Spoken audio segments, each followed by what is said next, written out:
Hello everyone and welcome to JJ Painting, but before we get into today's video, I just want to remind everyone that there is still a little bit of time left to get 1,000 likes on Challenge 99 Video 11. If that video gets 1,000 likes by the 23rd of July, I will give away that Space Marine Battle Company. That is right, someone will get an entire Space Marine Battle Company for free if that video gets 1,000 likes, but you've only got until the 23rd of July, otherwise I don't know what I'm going to do with that company, but it won't be a giveaway. In any case, let's get on to today's video. Hello there and welcome to JJ Painting. I am JJ, and what do we do on this here channel? Well, what we do is we talk about the hobby. Sometimes it's retrospects, sometimes it's battle company challenges, sometimes it's top and bottom 5 lists, it's all those good fun things, so there's a bit of something for everyone. So today's topic, Warhammer on a budget. This is an incredibly contrived and a very long-winded topic that a lot of other people have covered to death here, there and everywhere. But I thought, since I recently did manage to get a battle company, this battle company in fact, for £99.99, I figured that I should maybe have a little try and dip my foot into the waters of this. So we'll be talking a little bit about the process behind Challenge 99. We're going to be talking about things like budgeting itself, but also research and the other things that you should bear in mind. Because to be fair, getting armies on a budget is possible. It's not entirely easy for every army, but for the majority of them there is definitely ways of doing it. And for today's video we're going to be painting this budget model right here. Indeed, very nice model, I think. So, without further ado, let's talk about Warhammer on the cheap. Contrary to popular belief, Warhammer can be achieved on a budget with a little bit more ease than you may believe. Obviously, this does limit buying new models quite heavily, but there's a very vast and very deep second-hand market that has been around for a really long time. And the important thing to remember to start off with is it does vary between army to collection to collection. For example, Space Marines are some of the cheapest models you'll find out there if you know where to look, but conversely they can also be some of the most expensive, especially if you want to get them fully painted and to a certain standard. And the other thing to bear in mind when you're going into Warhammer on a budget is you need to ask yourself the question, how much of the work are you willing to do yourself? Now, obviously, this comes in many forms. If you want an army that's fully painted, then it is possible to do this on a budget, but obviously the overall quality of the painting is going to be extraordinarily hit and miss. Whereas if you're happy to do all the work yourself, then this does bring the cost down quite a lot. And going back to what I said just a moment ago about it varying from army to army, there are some armies, especially the newer ones from things like Age of Sigmar, but also Adeptus Mechanicus, Imperial Knights and Harlequins, which are only a few years old, can be a little bit more challenging to get on a budget simply because there is more of a scarcity of those models and fewer people are giving them away secondhand. But let's break this down a little bit so that we can go into specifics of what will help in terms of getting models on a budget. Now, the first thing you're going to want to do is research which armies and models are most common, but also which armies and also models you're going to be able to get on your budget. And the thing I'm going to say right now is that if you have a budget in mind, it's worth bearing in mind that it's easier to set your budget after you've done the research. If you go in with an idea in your head as to what the number is going to be, then you may find yourself disappointed depending entirely on what army you want. And this is why the research is key to this. Like I said before, Space Marines are one of the easiest armies to get secondhand because there are many starter kits that end up being built and half painted or painted to a standard that people may or may not be happy with a few years down the line and end up getting sold off. But because of the sheer number of secondhand Space Marines and also Chaos Space Marines, it's relatively easy to get hold of them in large numbers at a much lower price than if they're new. And also because of this, sometimes you can get bargains on models that are new on sprue, rather than models that have been fully painted and built beforehand. And the thing to remember if we look at other armies such as Drukhari and Craftworld Eldar and Tyranids is that the older models in those ranges are also a bit easier to find. So the newer models in those ranges can sometimes be a little bit harder to get hold of, again due to scarcity. But this isn't always the case. If we go back to the Drukhari for a second, it's not impossible to get newer Drukhari models for a relatively low price because they are a very popular army, and as a result there is a relative abundance of second-hand models from the Drukhari range online, especially when you look at things like second-hand groups on social media, and eBay is the one that I will come back to a fair few times throughout this video. But there are other things to talk about which we will get to later. And the other thing to bear in mind when you're doing Warhammer on a budget is conversions are going to be key as well to your your project. Now, this isn't just about buying models to be what they already are. This is also about getting imaginative and about getting creative. I'm going to be using examples like I've done before of Chaos Marines and Space Marines, because their older kits and even their current kits are very modular. You can take an Intercessor, for example, and turn them into a captain without too much effort. You can take a Chaos Marine and turn them into a Chaos Lord or a Chaos Sorcerer with a little bit of clever conversions and some particularly smart kit bashing, and you can do something similar, arguably, with armies such as Drukhari and even Adeptus Mechanicus now. The armies that this is harder with are armies where the size of the models tends to shape where they are in the hierarchy. Tyranids and Orcs are both good examples of this. It's very hard to have a Hive Tyrant converted out of a Hormigaunt. If someone wants to do that, then please do send me a picture. And Orc War Bosses out of ordinary Orc Boys, again because of the size of those models. So when it comes down to armies such as that, it's much harder to convert to the extent you might want to. That's not to say you can't do elite units. You can easily get a unit of Orc Looters or perhaps even Flash Gits out of Orc Boys with some clever conversions. And again, with Tyranids, it depends entirely on what size the models are to begin with, so that can be a bit more challenging, but not impossible. And it does vary very much from army to army, so converting and kit bashing is something you should be open to. And just to summarize on why converting and kit bashing is also very helpful across most armies, is that often it means that if you want to do stuff that tells a bit of a broader story as to the kind of campaign your army might be on, or almost a diorama-esque feel to some of your models, you can use stuff from other ranges if it's cheaper to get hold of.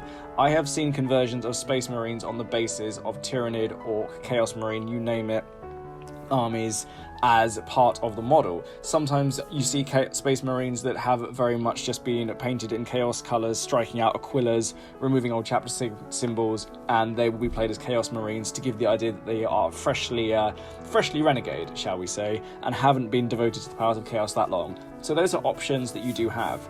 And this is where I think we need to take a second to acknowledge that this is where some imagination and creativity is going to be quite vital in all this as well. Because when you come to Warhammer on a budget, where Games Workshop will do the work for you in terms of getting the models that you want, provided that you're going to put some money into it, when it comes to doing it on a budget, a lot of it's going to be on you to get creative. And that in and of itself can be quite a fun challenge when you're having to do the work yourself rather than having to just rely on Games Workshop. It takes me back to my Orcs video slightly, because in my Orcs video I made the point that often you'd see conversions and kit bashes from across other ranges, especially when it came to vehicles, which you don't see quite so much these days.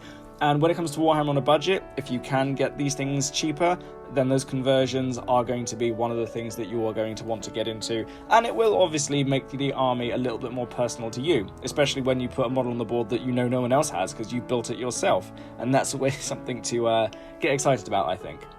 But this brings me on to my next point, which is about being patient. Patience really is key in Warhammer on a budget. Now, I honestly think that rushing is something which can end any project, no matter how much money you're willing to put into it, because when you start rushing anything when it comes to this hobby, immediately things start to fall to the wayside, things can get forgotten, things can get clumsy, and you can be sloppy. The patience is as important here as it is anywhere else, but I'd say more so. When you're buying things secondhand, just because you see something at a certain price doesn't mean that's necessarily going to be the best price available. It's worth doing your research, looking around, taking your time, and making sure you're getting the right deal. But at the same time, it's worth making sure that even if something is incredibly cheap, then you don't rush in and buy it straight away, because sometimes it can be too good to be true. I unfortunately had a friend who did recently get scammed into buying a very cheap army on eBay, which turned out to be completely false, and that was unfortunate for him. I do believe it has been resolved now, but it's times like these that do remind you that scammers are out there. So if you are on a budget, be vigilant, because however little money you may or may not have, you don't lose any of that money down the scamming hole. Good, so now that we've kind of established a few basic things, now we should go into a bit more details about what kind of models you're going to get. I already said that if you're willing to get models that have already been painted, then you're going to probably find it a little bit easier to get hold of them on the cheap. But this is an important thing, is that you need to be prepared to do a bit of work to those models that are already built, and this includes stripping paint off. Now, obviously, stripping paint off, there's a wide variety of ways to do it. Dettol and methylated spirits are my top two suggestions, but there are other ways out there. And you have to remember that not every spirit in chemical is going to treat every model equally.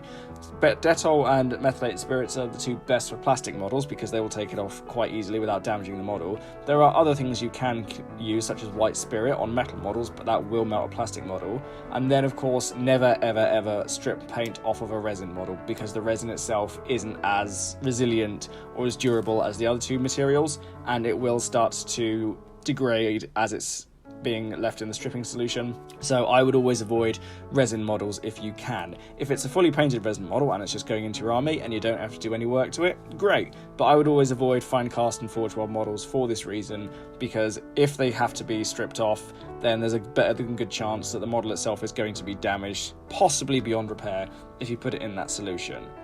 But this then brings me on to my next point. Once you've stripped those models off that you want to put into your army, you have to think about repainting them, putting them back together, and getting everything done on that side of things. Now, let's work under the assumption that you have nothing. You have no paints, you have no sprays, you have no glues, you have no brushes. In which case, you're starting from scratch, and I really do feel for you. But working under those conditions does help, because it gives you a good idea as to how much money you're going to have to spend on those. And when it comes to things like paint, there's no real way to get around the cost of those. And I would arguably say never buy paint secondhand, because an open paint pot can come in just about any condition. It can be as empty as possible, it can be partly dried, it might even spill in transit. So unfortunately, you are going to have to look around to get a good deal on paint from other vendors and other sellers, if you can, but you're always going to be best off buying it new. With tools such as clippers and crafting knives, and even with glues, again, it's best to get those things as new as possible, simply because you don't know the condition they may or may not be in upon arrival. And obviously, spray paint is a tricky one, because spray paint you can only really get in shops without having to pay for a courier to deliver it to you specially. So unless you know a place that's very local to you that's selling it quite cheap, I'd always say just stick to the stuff that you know is modelling spray paint, because not all spray paints are created equally, and not all random spray paints that you get in shops such as Halfords are necessarily going to be right if you're spraying them over plastic models to then put more paint over them. Cool, so just to summarise on those points that we've made so far, obviously research and patience are important, so you know what you can get on the cheap. Converting and using your imagination and creativity are going to be absolutely vital and of course essential in terms of finding things and models that you want. Being patient, being prepared to strip the paint off are all very important things as well, and of course making sure that you are factoring in all the extra stuff such as glues, paints and sprays into your budget are all really important as well. But I haven't spoken much about vendors apart from that last little bit just then, and this is something to mention very quickly, is that just because things are second hand is not necessarily the only way you can go. There are various companies online that sell things like Games Workshop's products for a lower price. I think anywhere between 10 to 25% off. A few of the ones that are quite popular and quite well known are places like Elemental, Wayland and Darksphere are the ones that spring to mind. If there is a local gaming store or independent store you know of, some of them have prices that can be in that range as well, and obviously there's no shipping cost there as well. I'll link to the ones I mentioned below, because they're all quite good to try out if you get the chance to. I've used all of them and they've all been rather good. And obviously, in addition to those places that I've just mentioned, linked below, is eBay. Now, eBay, obviously, be careful on.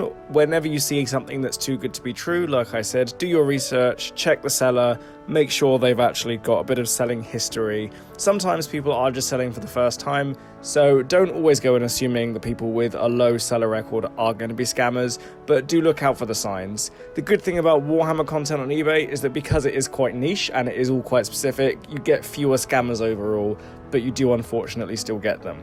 And the last place to look for getting models secondhand, obviously, is going to be the groups on places like Facebook and even Twitter, where you can buy things directly from people on there. Again, be careful as to who you buy stuff from.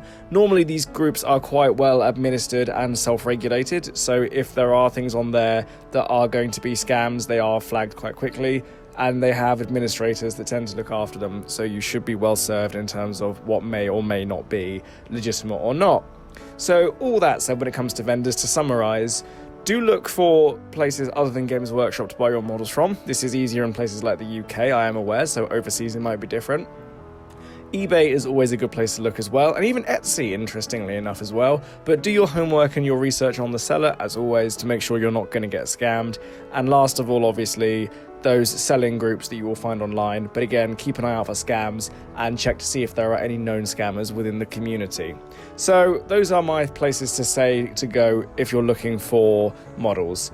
Now, obviously, this kind of leads on to that last one of why are you talking about places that sell at a discount price? Because sometimes there are models that you are going to want to buy new. Not every model, sometimes it might just be a figurehead, a centerpiece, or a model that is made out of fine cast or resin that you don't want to risk buying second hand.